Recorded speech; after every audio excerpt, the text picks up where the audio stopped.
Assalamualaikum warahmatullahi wabarakatuh. Perkenalkan, nama saya Indah Dwi Sreni Rahayu dari Fakultas Ekonomi, jurusan Akuntansi dengan NIM 7211420209. Di sini saya akan menjelaskan kekuasaan dan politik dalam mata kuliah perilaku organisasi dengan dosen Bapak Prabowo Yudo Jayanto, SMSA.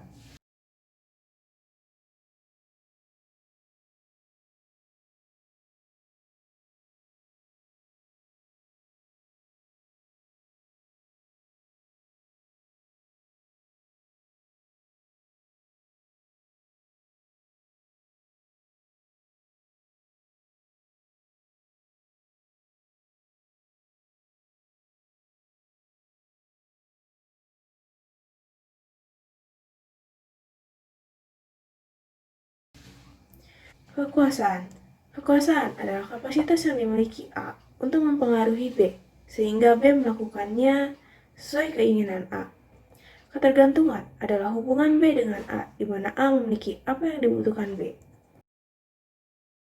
Membedakan kepemimpinan dengan kekuasaan. Kekuasaan memerlukan kesesuaian tujuan, hanya ketergantungan semata. Tidak menitik beratkan pada pengaruh ke arah bawah kepada para pengikut, dan menitik beratkan pada taktik untuk memperoleh kepatuhan. Kepemimpinan memerlukan beberapa kesesuaian di antara tujuan-tujuan pemimpin dengan yang dipimpin. Menitik beratkan pada pengaruh ke arah bawah kepada para pengikut, dan menekankan pada gaya. Dasar kekuasaan. Yang pertama, kekuasaan formal. Kekuasaan formal adalah kekuasaan yang didasarkan pada posisi seorang individu di dalam organisasi, terdiri dari kekuasaan paksaan, yaitu dasar kekuasaan yang bergantung pada ketakutan atas hasil yang negatif akibat kegagalan untuk memenuhi. Kekuasaan imbalan, yaitu pencapaian kepatuhan yang didasarkan pada kemampuan untuk mendistribusikan imbalan yang mana orang lain memandangnya berharga. Kekuasaan legitimasi, yaitu kekuasaan yang diterima oleh seseorang sebagai hasil dari posisinya di dalam hierarki formal suatu organisasi. Kedua, kekuasaan pribadi. Para individu yang sangat kompeten, produktif, dan memiliki kekuasaan, tetapi bukan sebagai manajer atau tidak memiliki kekuasaan. Meliputi kekuasaan karena keahlian, pengaruh yang didasarkan pada keahlian atau pengetahuan khusus, dan kekuasaan acuan, yaitu pengaruh yang didasarkan pada identifikasi dengan seseorang yang memiliki sumber daya atau sifat pribadi yang diinginkan.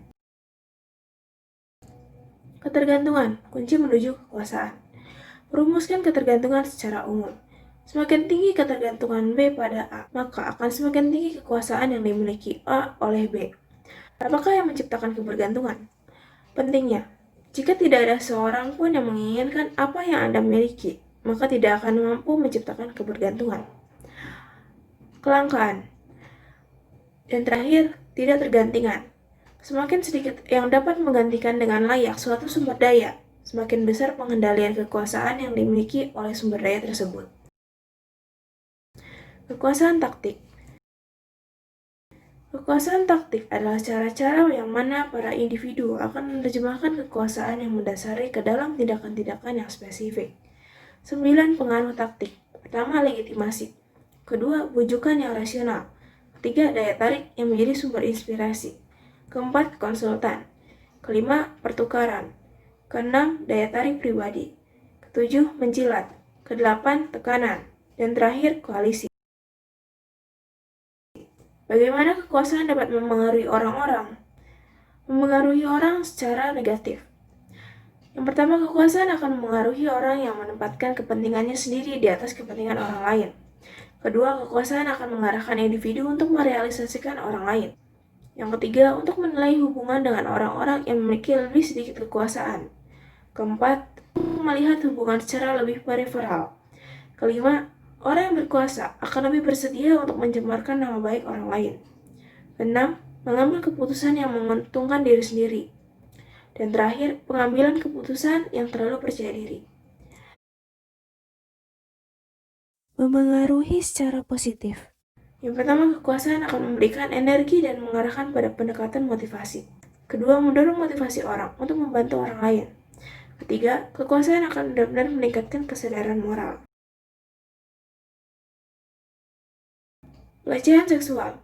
Pelecehan seksual adalah segala aktivitas yang tidak diinginkan atas keadaan seksual yang mempengaruhi pekerjaan seorang individu dan menciptakan lingkungan kerja yang tidak nyaman. Contoh perilaku seksual, yang pertama sentuhan fisik yang tidak diinginkan. Yang kedua, permintaan kencan yang berulang ketika orang tersebut tidak tertarik. Ketiga, ancaman akan menghilangnya pekerjaan apabila menolak sebuah posisi seksual. Politik, kekuasaan beraksi. Politik organisasi adalah aktivitas yang tidak dipersyaratkan sebagai bagian dari peranan formal seseorang dalam organisasi, tetapi yang mempengaruhi atau berupaya untuk mempengaruhi distribusi keuntungan dan kerugian di dalam organisasi. Realitas politik. Organisasi terdiri atas para individu dan kelompok dengan nilai, tujuan, dan kepentingan yang berbeda-beda. Hal ini mengatur potensi konflik atas alokasi dari sumber daya yang terbatas. Jika sumber daya melimpah, maka kemudian semua konstituen di dalam organisasi dapat memenuhi tujuan-tujuan mereka. Tetapi karena semua mereka terbatas, tidak setiap kepentingan orang dapat terpenuhi semua. Penyebab dan konsekuensi dari perilaku politik.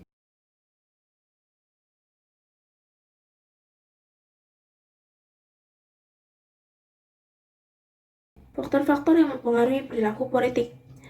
Yang pertama, faktor-faktor individu, yaitu penguasaan diri sendiri yang tinggi, tempat kendali secara internal, kepribadian Mark yang tinggi, investasi organisasional, alternatif pekerjaan yang dipandang, dan ekspektasi atas keberhasilan.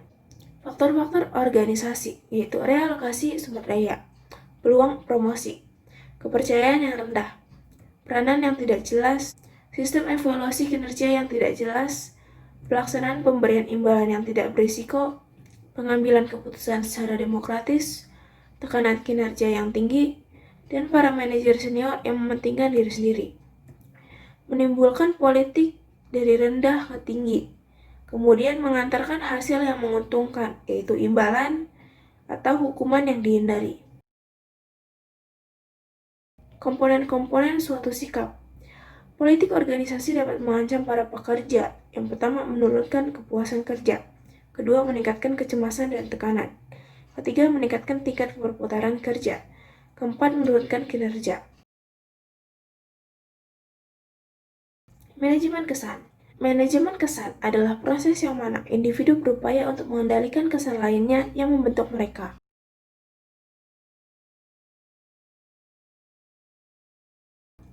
Etika dalam perilaku berpolitik.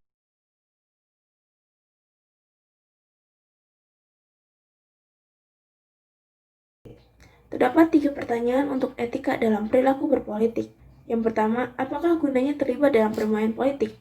Kedua, bagaimana keuntungan dari keterlibatan dalam perilaku politik mengimbangi beberapa bahayanya yang berpotensial untuk membahayakan bagi orang lain? Yang ketiga, apakah aktivitas berpolitik sesuai dengan standar kesetaraan dan keadilan?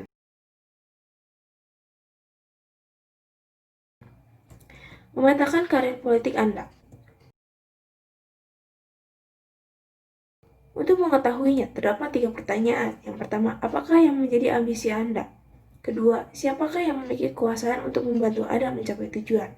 Ketiga, apakah hubungan Anda dengan orang-orang tersebut? Cara terbaiknya yaitu dengan melakukan peta politik. Peta politik membantu membuat sketsa hubungan Anda dengan orang-orang kepada siapa karir Anda akan bergantung. Kesimpulannya, seorang manajer yang efektif mengakui bahwa politik sebagai hal yang alamiah dalam organisasi. Mereka yang bagus dalam permainan politik dapat diharapkan untuk memperoleh evaluasi kinerja yang lebih tinggi, sehingga meningkatkan gaji serta promosi yang lebih banyak daripada menjadi bersahaja dalam berpolitik atau tidak pada tempatnya. Cerdas dalam berpolitik juga cenderung untuk memperlihatkan kepuasan kerja yang lebih tinggi dan dapat menetralisasi tekanan pekerja dengan lebih baik. Beberapa pekerja menikmati menjadi tidak memiliki kekuasaan dalam pekerjaan dan organisasi. Orang-orang memberikan tanggapan secara berbeda-beda terhadap pribadi seseorang. Sebaliknya, paksaan, pemberian imbalan, dan kekuasaan legitimasi pada dasarnya diperoleh dari organisasi. Kompetensi terutama terlihat untuk menawarkan daya tarik yang lebih luas dan memanfaatkan sebagai basis kekuasaan yang menghasilkan kinerja yang tinggi oleh para anggota kelompok. Sekian presentasi dari saya. Mohon maaf apabila ada kesalahan. Terima kasih. Wassalamualaikum warahmatullahi wabarakatuh.